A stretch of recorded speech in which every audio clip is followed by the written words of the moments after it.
प्यारे साथियों नमस्कार। शिक्षा यात्रा की अगली कड़ी में अनफॉरगेटेबल रिजल्ट 2025 की जो लगातार चर्चा पूरे बिहार में चल रही है, ये पूरी चर्चा आज हम लोगों को एक बहुत सुंदर गांव में ले आई है। इस गांव में आगमन करते करते हमें इस गांव की सुंदरता की अनुभूति हुई और इस गांव का नाम है शाख मोहन। मैंने सही ले दिया भाई साहब? शाख मोहन गांव का नाम है और प्रखंड विभूतिपुर प्रखंड में है। और आज हम जिन महान विभूति के साथ इस मंच को साझा कर रहे हैं वो हैं अंकित झा। और अंकित झा जी की स्टेट रैंक 5 है साइंस में और इंग्लिश मीडियम के छात्र हैं। कमाल की बात यह है कि ये इंग्लिश मीडियम की ऐसी स्टेट रैंक है जिसके ऊपर 5 लोग दावा नहीं कर रहे। ठीक है, तो इन्हीं के साथ आज का इंटरव्यू हम लोग शुरू करने जा रहे हैं। सबसे पहले जानेंगे इनके बारे में। इस इंटरव्यू को शुरू करने से पहले थोड़ा हंसी मजाक हुआ है तो हम लोग इन्हें जान पाएँ।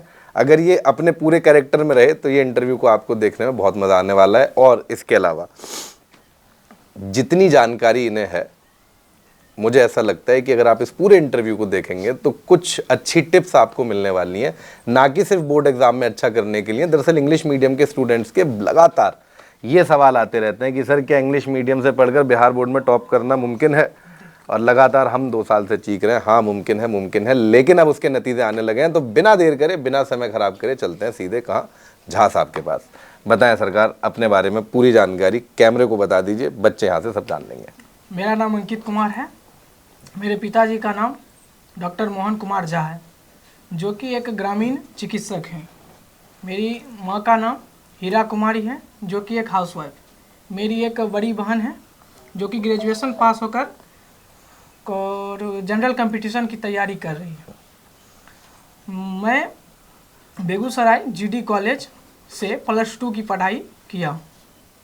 साथ ही मैं वहाँ के कुछ लोकल टीचर जो ऑफलाइन क्लास में करता था, साथ ही विद्याकुल के ऑनलाइन प्लेटफॉर्म से जुड़ा हुआ था।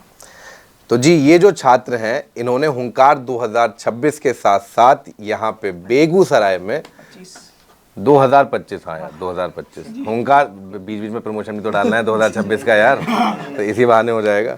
तो इन्होंने हुंकार 2025 के साथ साथ ऑफलाइन की कोचिंग भी ली है। इनके ऑफलाइन के शिक्षकों के बारे में भी जानेंगे। हम लोग लगातार आपसे कहते हैं कि जब कोई छात्र इस स्थिति में या इस स्टेज पर पहुंचता है तो उसके पीछे बहुत सारे लोगों का हाथ होता है। ठीक है, तो इनके जो ऑफलाइन के शिक्षक हैं उनसे अभी वार्तालाप नहीं हो पाई है, लेकिन इस इंटरव्यू को खत्म करने के बाद वार्तालाप करेंगे। बहरहाल आप सभी को धन्यवाद ज्ञापित करते हैं। मित्र कितने नंबर आए? स्टेट रैंक 5 कितने नंबर पे बनी है भाई? 476 में एक बार फटाफट बता दो किस सब्जेक्ट में कितने कितने मार्क्स हैं? सबसे ज़्यादा इंग्लिश में है 97, उसके बाद मैथ 96, उसके बाद फिजिक्स 96, उसके बाद हिंदी में है 94 और केमिस्ट्री में 93। फिजिक्स के अंदर अधिकतर बच्चों को प्रॉब्लम आती है ना? और फिजिक्स ऐसा सब्जेक्ट है, मैं जितना समझ पा रहा हूँ यहाँ बैठ के, आगे जाके तुम भी कोई कंपटीशन क्रैक करने की तैयारी कर रहे होगे बराबर? जेई नीट टाइप कुछ? जेई आप क्रैक कर रहे होगे। तो फिजिक्स को लेके यार कोई टिप दोगे? रीज़न बीइंग कि बच्चे डेरिवेशन को रटने की ज़्यादा कोशिश करते हैं, है ना, और न्यूमेरिकल से बहुत दूर भागते हैं। तुम्हारा इंटरेस्ट कैसे बना इन दोनों चीज़ों में? बेसिकली मेरा था जो सर पढ़ा रहे हैं उनको ब्लाइंडली फॉलो करना और अपने नोट्स के रिवीजन के साथ साथ उससे जुड़े कुछ क्वेश्चंस को साथ ही करना और जो भी सर जितना पढ़ा रहे हैं और मेरे समझ से जिस सर के साथ चाहे ऑफलाइन या ऑनलाइन मैं जुड़ा वो बेहतरीन पढ़ा रहे थे। और उनके अलावा मैं 1-2 बुक किया था जो कि फिर लास्ट में मैं छोड़ दिया था क्योंकि बोर्ड का था, तो बोर्ड भी अच्छे तरीके से करना था। बेसिकली बहुत बच्चे जो होते हैं इस चीज़ को देख कर ही काफ़ी हतोत्साहित हो जाते हैं और अपने टीचर्स को ब्लाइंडली फॉलो नहीं कर पाते हैं। मेरे समझ से जो भी स्टूडेंट अपने टीचर्स को ब्लाइंडली फॉलो करते हैं उनको ज़्यादा कुछ सोचने की ज़रूरत नहीं होती है। नाइस। तो हुंकार 2025 कब ज्वाइन किया भाई? हुंकार जब ऑफर में 2025 ज्वाइन किया था तब ऑफर चल रहा था, विद्याकुल का एनिवर्सरी ऑफर चल रहा था। उसी टाइम थोड़ा फी कम था, तो उसी टाइम हम ज्वाइन किए। बताया किसने? वो हम खुद देखे थे। क्योंकि उससे पहले भी हम ट्राई किए थे, लेकिन उसी टाइम ऐड आया था कि कुछ जो है ऑफ आएगा, तो हमने सोच रखा था कि अभी अब छोड़ ऑफ देता का हूँ। इंतजार करेंगे। ऑफ का इंतजार आता है तो ऑफ जब आता है तो ले लेंगे। अच्छा यार, सीधे चलते हैं बेगूसराय। बेगूसराय के अंदर आपके जो टीचर्स हैं, पहले उनके नाम बताओ। मैं बेगूसराय में मैथ फेराडे गुरुकुल क्लास जो कि राजू सर थे, उनके यहाँ पढ़ा। ठीक है। और फिजिक्स हेमरा में एक नीलेश रंजन सर हैं, उनके है। यहाँ पढ़ा था। ठीक है। और हिंदी इंग्लिश के लिए अमर सर हैं, वहीं जीडी कॉलेज के जस्ट बगल में मीरगंज में, वहाँ पे पढ़ा था। आप सभी बेगूसराय के शिक्षकों को हमारी तरफ से बहुत बहुत शुभकामनाएं। दूसरा यार, ऐसा तो नहीं है कि कल को कोई आरोप लगाने लगे कि हमने विद्याकुल की टी शर्ट जबरदस्ती बना दी? नहीं नहीं। बैच हाँ में एडमिशन था ना, पढ़े हो? जी कब से पढ़ रहे हो? शुरू से ही पढ़ रहे हैं। मार्च? जब बैच लिए तो स्टार्ट कर दिए थे। मार्च के आसपास हमारी शायद एनिवर्सरी, मार्च या अप्रैल में एनिवर्सरी होती है। अभिषेक सर से बात करता है। अभिषेक सर के फिजिक्स को लेके क्या कमेंट करोगे यार, कैसा एक्सपीरियंस रहा? बहुत अच्छा एक्सपीरियंस रहा। सर का मतलब बताने का तरीका सबसे अच्छा लगा। क्या यार, हर जिसके साथ बैठो सर, बच्चा ही कहता है, किसी भी इंटरव्यू को उठा के देख लो यार, किसी के भी बच्चे के, हमारा हो किसी और का हो, कि सर बहुत अच्छा पढ़ाते थे, जो पढ़ाते थे दिमाग में छप जाता था। वो छप कैसे रहा यार, आज ये बताओ। तुम इंग्लिश मीडियम के हो तो कुछ तो टेक्निक पकड़ में आई होगी ना सर की। पर मैं भी रहा हूँ सर से, फिजिक्स सर के लेक्चर में भी समय समय पे देख रहा हूँ, तो दिमाग में छप कैसे रहा है? सर टॉपिक को टॉपिक ना मान के एक तरह से, मतलब जो होता है ना, मतलब थोड़ी सी बात है, इस कहानी को अब मतलब अगले को बताना है, तो उस कहानी के रूप में जो मतलब अच्छे से बताते हैं, और बीच बीच में थोड़ा टॉपिक से हट के बात करके उसके बाद फिर अच्छे से पढ़ाना, इससे मतलब काफ़ी बच्चे को मदद मिलता है। और केमिस्ट्री मैथमेटिक्स में? केमिस्ट्री में बहुत ज़्यादा हम पढ़े थे ज्ञानेंद्र सर से। शुक्ला सर। हाँ, ज्ञानेंद्र शुक्ला सर से लगभग बहुत ज़्यादा क्लास, मतलब वो सब क्लास उनसे किए थे हम केमिस्ट्री में, रिकॉर्डेड में। बैच लाइव का खरीदा और लेकिन सारी क्लास रिकॉर्डेड में करी यार, ये क्या बात हुई? क्योंकि स्टार्टिंग में जो था मेरा बहुत कुछ थोड़ा मोड़ा छूटा था, उसको कवर करने के बाद फिर वो बैकलॉग ऑफलाइन गए थे। हाँ, फिर ऑफलाइन हम छोड़ दिए थे। अच्छा, फिर केमिस्ट्री कंप्लीट ज्ञानेंद्र शुक्ला जी। भाई शुक्ला सर इसी इंटरव्यू से पहले दूसरी जिले में निकले हैं, वरना यहाँ पे आने का 100। भाई शुक्ला सर, आपको बहुत बहुत शुभकामनाएं। ये वाली बाइट हम अलग से काट के आपको पहुँचा देंगे यार। देखो मैं बात करूँगा थोड़ी सी, अभी इंटरव्यू ट्विस्ट करते हैं, अलग तरफ लेके चलते हैं। रैंक 1 रैंक 2 की लड़ाई तुम देख रहे हो लगातार, है ना? 10-15 दावेदार हो गए अब तक, आज 4-5 दिन में। रैंक 5 के ऊपर भी दावेदारी तो आई होगी। आई तो होगी रैंक 5 के ऊपर भी दावेदारी। हाँ, पर क्या कहानी हुई, क्या कहानी बनी? मतलब आए 1-2 टीचर थे जो मतलब हमसे संपर्क किए थे। हाँ, एक्चुअली था कि हम उन सर से लगभग 10th में क्लास किए थे, जो उनका फ्री में था यूट्यूब पे। हाँ, तो जब आप किन्हीं सर से पढ़ते हैं तो उनको देखने के बाद आपको रुका नहीं जाता। जिस प्रकार हम वहाँ गए थे, सबसे पहले हिंदी के टीचर जो थे विद्याकुल टीम से, तो उनसे मिले थे, और सर थे अभिषेक। हाँ नहीं, वो सर थे दिनेश सर। तो वहाँ उनसे मिले थे, तब वो पूरी टीम से मिले थे। हाँ, उसके बाद वो सर मिले तो उनसे प्रणाम किए। उसके बाद नहीं, वो दूसरे प्लेटफॉर्म के जो थे। अच्छा, जिन्होंने माला डाली? नहीं, माला डलवाने रुके ही नहीं। तो उसके बाद हम वहाँ से मतलब तो वो पिक लेके डाले हुए थे। उसके बाद पिक लेके कहाँ? यूट्यूब पे? हाँ, तो उसके बाद हम बात किए थे, सर हम नहीं थे यहाँ से, तो फिर हम नहीं बोल पाएंगे। हाँ, तो फिर बोले विद्याकुल का क्यों डाल रहे हो? हाँ, तो हम बोले थे क्योंकि हम ओंकार बैच लिए थे, तो इसलिए हमारे स्टूडेंट का बनता है डाल। यार अच्छा, ड्रीम बताओ। एक तो हो गया कि कंपटीशन क्रैक करना है, इजी ड्रीम है ना? जो भी बच्चा 12th क्रैक मतलब 12th से पास आउट हो रहा है, उसके 2 ही ड्रीम है, या तो उसे यूपीएससी करनी है या जेई नीट करना है। जेई करके क्या करना है यार, जो बिना जेई करे नहीं हो सकता? जेई करके आगे जो है जनरल कंपटीशन में जाना है। आगे जनरल कंपटीशन में जाना है। कोई बड़ा ड्रीम है लाइफ में? हाँ, सिविल सर्विस। अच्छा, जेई करके फिर सिविल सर्विसेज में जाना है? क्यों यार? सिविल सर्विसेज के लिए तो अभी से प्रिपेयर करके वहाँ से भी क्रैक कर सकते हैं। करने के बाद सबसे बड़ी बात है, जो range of promotion, range of promotion, और आपको बहुत सारे अपॉर्चुनिटीज आते हैं जिसके साथ साथ आपकी तैयारी बहुत अच्छी से हो सकती है, क्योंकि उस जगह पे जाने के बाद आपको उस तरह का माहौल मिलेगा। और शुरू से ही जिस प्रकार से मेरा खुद का मैथ रहा है, तो मेरा ड्रीम ही रहा है आईआईटी एडवांस और आईआईटी से बीटेक करना। तो किस कॉलेज में जाने का मन है यार आईआईटी में? मेरा ड्रीम कॉलेज है आईआईटी बॉम्बे। अच्छा सपोज करो 1 मिनट के लिए ड्रीम करते हैं कि तुम आईआईटी बॉम्बे में पहुंच गए हो और वहाँ पे पहली क्लास अटेंड कर रहे हो, है ना, क्या रिएक्शन होगा यार, अंदर क्या चल रहा होगा? अच्छा ये सोचो ये सब कुछ पूरा हो गया यहाँ तक, अब तुम आईआईटी बॉम्बे के अंदर बैठे हुए हो, सेमिनार चल रहा है, प्रोफेसर पहली क्लास ले रहा है, बहुत ज़्यादा खुश होंगे। हाँ समझ में नहीं आएगा ना? होपलेस हाँ है ना सर? सम टाइम के लिए मतलब होपलेस। बच्चा अपना जीव मतलब वो इतनी मिक्स रिएक्शन वाली स्टेज होती है सर, है ना? बहुत अजीब है।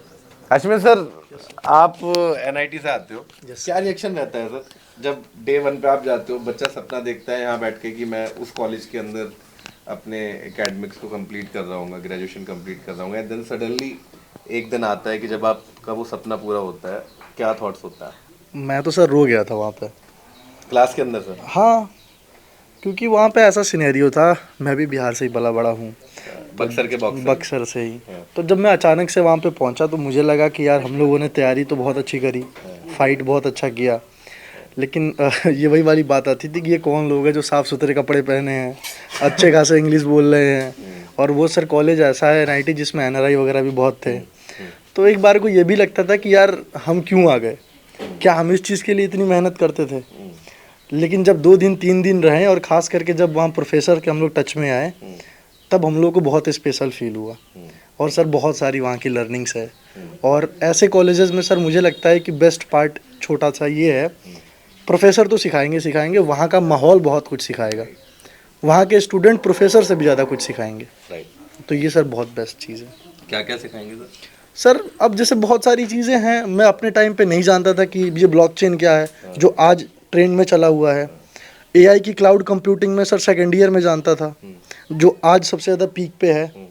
ये जो माइनिंग होती है सर, कैसे क्रिप्टोज़ की किस तरीके से वर्क करते हैं, एमएलएम जो मतलब एल्गोरिदम होते हैं, तो बहुत सारी चीज़ें आपको बहुत कम उम्र में सिखा दी जाती हैं, तो एक विज़न क्लियर हो जाता है कि हाँ भाई आपको ये चीज़। यार कोई इंडिया लेवल पे भी कोई ड्रीम देखा है क्या? एक तो हो गया पर्सनल एस्पिरेशंस कि मैं अपने लिए सब कुछ सोच लूँ कि मैं कल जेई के लिए निकल रहा हूँ, क्लियर हुई, आईआईटी बॉम्बे में चला गया, पैकेज मिला 2-2.5-3 करोड़ रुपए का, है ना, अब मेरा तो सेटलमेंट हो गया, द डे आईआईटी का स्टैंप लगा उस दिन मैं तो सक्सेसफुल हो गया, ख़त्म हुई कहानी मेरी। अब उसके बाद सर्विंग नेशन वाली थ्योरी आती है। हाँ, उसके बाद फिर सिविल सर्विस में। अच्छा, तो पहले अपना एस्पिरेशन पूरा करना है, फैमिली को सेटल करना है, उसके बाद फिर सर्विंग नेशन। उसमें भी कहीं ना कहीं तो सर्विंग नेशन हो ही जाता है आईआईटी में। हाँ, वहीं पे अब कहीं पर भी वर्क जब कीजिएगा तो एज ए इंडियन कुछ ना कुछ तो हो जाएगा। अच्छा यार सपोज करो तुम्हारा आईआईटी में नंबर आ गया, सब काम वही सपना आगे कंटिन्यू कर रहा है, अब ग्रेजुएशन भी होगी, सब हो गया, बाहर से यूएस की किसी कंपनी ने ऑफर दे दिया कि यार यहाँ 3 करोड़ का पैकेज मिल रहा है और मैं तुम्हें let's say for example 10 crore का पैकेज दूंगी, क्या करोगे? चले जाएंगे चले जाएंगे उस टाइम मतलब अपना condition, family background, family condition, और एक बार कहीं ना कहीं देश के बारे में भी सोचेंगे और फिर सोच के कह देंगे चलो यूएस आ रहे हैं क्योंकि कहीं ना कहीं हर एक व्यक्ति के मानसिक स्तर ये रहता है कि जो जिस प्रकार की चीज़ों के लिए मुझे दिक्कत हुआ है और मेरे अगली पीढ़ी आने वाले को जो भी हैं उन्हें ये उस प्रकार की परेशानियां ना हो, तो इस प्रकार के लिए बहुत सारे लोग जो है विदेश जाना पसंद करते हैं। मेरे समझ से वो भी सही है, क्योंकि जिस प्रकार की अपने लाइफ से वो जूझे हैं उस प्रकार की लाइफ से अपने अगली पीढ़ी को जूझने नहीं देना चाहिए। भाई 100% एग्री, 100% एग्री, इस पे तो मैं एग्री कर रहा हूँ। पॉइंट नोबडी इज राइट और रॉन्ग इन दिस लाइफ, हर बंदा अपने हिसाब से सही है। भाई साहब अगर इसका नंबर आ गया, अभी ये वाली कहानी अब आपके साथ कंटिन्यू कर रहा है, यूएस से बुलावा आ गया इन्हें, अब पैकेज ज़्यादा मिल रहा है, सब मिल रहा है, और कहानी ये है कि अब आपको मन में ये चल रहा है कि अगर ये गया तो ये वहीं पे सेटल होगा, इसका वहीं पे मकान होगा, वहीं पे शादी होगी, वहीं पे बच्चे होंगे, इसकी जनरेशन वहीं। जाने दो क्या आप? मैं वैसे ही बेकार का सवाल कर रहा हूँ बट वैसे ही हाइपोथेसिस है सर। पहले तो डिपेंड कर इसके विचार पर, सोच पर करेगा कि जो ये चाहता क्या है। ये 100% भाई साहब, ये 100% हाँ गएगा, मैं बता रहा हूँ, ये 100% जाएगा, इसे कोई नहीं रोक पाएगा। अब इसके आना और जाना आपकी वजह से रुक रहा है, अब आपके ऊपर इसने डाल दिया, आप क्या कहोगे? ये तो 100% जाएगा, चेहरे पे दिख रहा है। तो फिर हम इसके साथ ही तो हैं। और ये कह रहा है आपको साथ लेकर नहीं जाएगा, ये अकेला जाएगा। कोई बात नहीं है, तो ठीक है। फिर तो तुम नहीं तो फिर हम नहीं जाएंगे। लेकिन ईश्वर करे भाई तेरे सारे सपने सच हो, तू यूएस भी जाए, अच्छा पैसा कमा के भी आए, वापस आ जाए, फिर इंडिया को भी सर्व कर ले, तो है ना, सबका सर्व करने का अपना अपना तरीका है। You have to identify your own कि मेरा तरीका क्या होगा सर्व करने का। यार तो ये जो एनर्जी है, ये मैं कैमरे के थ्रू तो मैं नहीं भेज सकता, बट कैमरा अगर टिल्ट हो जाए, ये बहुत प्यारी सी फैमिली यहाँ पे खड़ी है, सबकी आंखों में चमक है, सब खुश हैं, किसी का भाई, किसी का बेटा, किसी का भतीजा आज यहाँ पे स्टेट रैंक 5 बनाकर बैठा है। और आप लोगों का जो भी रिजल्ट आया है, आप यकीन मानो अपनी माँ बाप की आंखों में देखोगे तो वो चमक कहीं ना कहीं बरकरार है, आपको दिखेगी, है ना। हर व्यक्ति की अपनी रेस है, हर व्यक्ति अपनी रेस में दौड़ रहा है, और हर व्यक्ति अपनी रेस में फर्स्ट आ रहा है, इसलिए आप भी गर्व से कहो कि आप स्टेट रैंक 1 हो। अगर उदाहरण स्वरूप आप 300 नंबर लाने की क्षमता रखते थे और आपने मेहनत करके 400 नंबर ले आए हैं, तो ट्रस्ट मी, मेरे लिए रैंक 1 आप हो, आपके लिए भी रैंक 1 आप ही होने चाहिए, ठीक है। तो रैंक्स का और डिवीजन्स का गेम आज के बाद ख़त्म हो जाता है। 12th के बाद आपकी रैंक और डिवीजन्स नहीं पूछी जाएगी, पूछा जाएगा कि आप कितने काबिल हैं, कितने एग्ज़ाम्स क्रैक किए हैं, ठीक है। तो मुलाकात होती है अगली कड़ी में, अगले इंटरव्यू में, फिर मेरे किसी टैलेंटेड भाई के साथ जिन्होंने बिहार का नाम रोशन किया है, जिन्होंने अपने घर परिवार का नाम रोशन किया है। और आशा करता हूं कि आप लोग भी कहीं ना कहीं जो मन में टीस बाकी रह गई है 12वीं के रिज़ल्ट में, इंटर की परीक्षा में, उस टीस को पूरा करने के लिए जी जान से मेहनत कर रहे होंगे।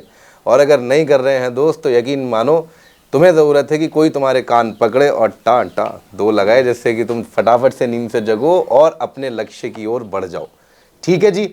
आप सभी का, हम दोनों स्मार्ट लड़कों को सुनने के लिए thank you. Smart by brain यार, वो तो हम है ही, ठीक है जी।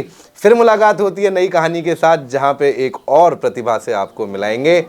और इंस्टॉल कर लो विद्या को लैब, कर ले यार। ये वाला जी क्या है, मैं यूएस भेज रहा हूँ तुझे, तूने कह दिया जी बिल्कुल